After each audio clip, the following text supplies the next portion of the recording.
Elevations. Look, today I want to talk about relationships.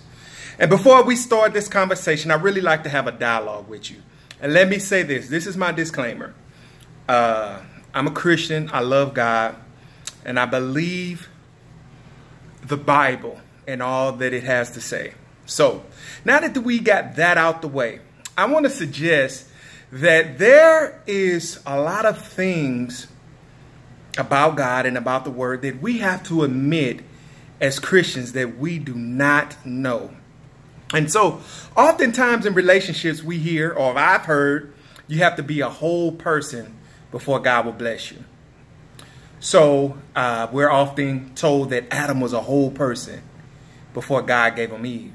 So my challenge or my thought, or what I would like to talk to you about and get your response and your replies are, if Adam was whole, why did he need Eve?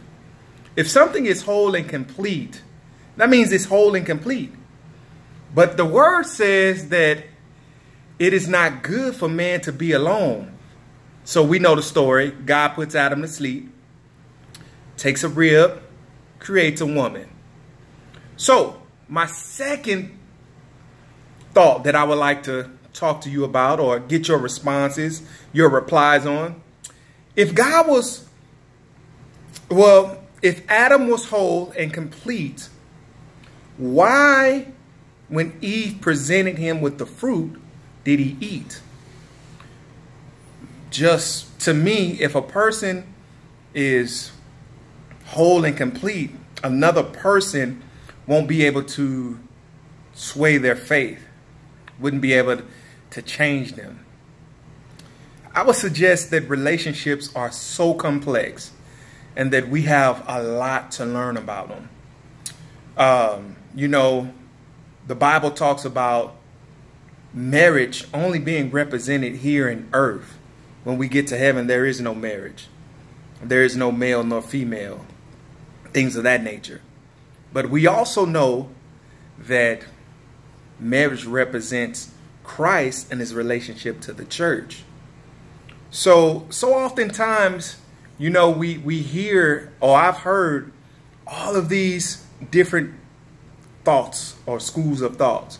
You know, even my first marriage, I got married under the pretense of it's better to marry than burn. So I was like, God, you got to make me love this person. We're both Christians.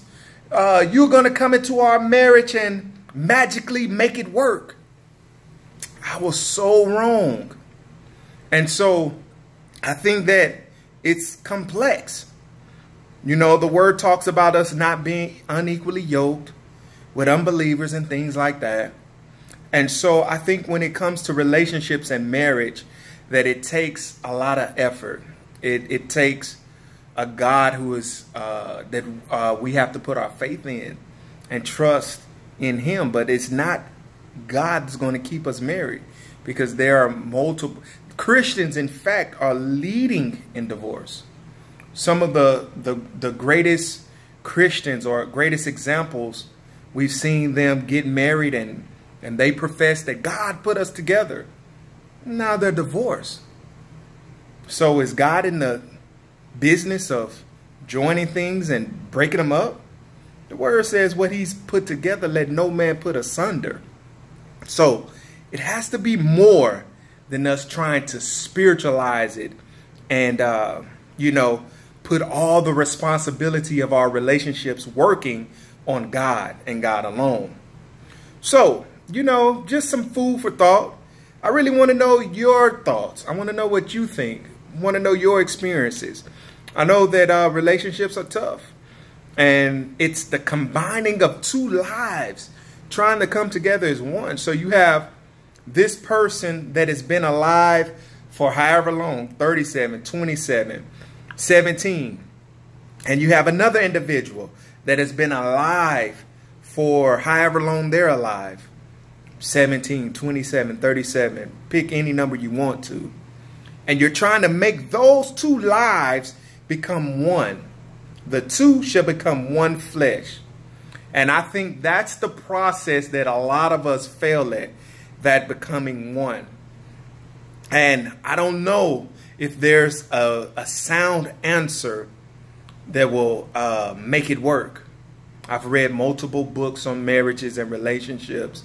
I've been in several relationships and marriages, and I am yet still trying to figure it out. So, I'd like to know your thoughts. What do you think about relationships? Good relationships, bad relationships? What are some of the things that you've learned? What are some of the things that you're going to carry into your next relationship? And what are some of the things that you're not going to carry? Some of the toxic habits or some of the bad habits that you refuse to take into the next relationship. I'd really like to hear from it. So there you go in that message, in the comments.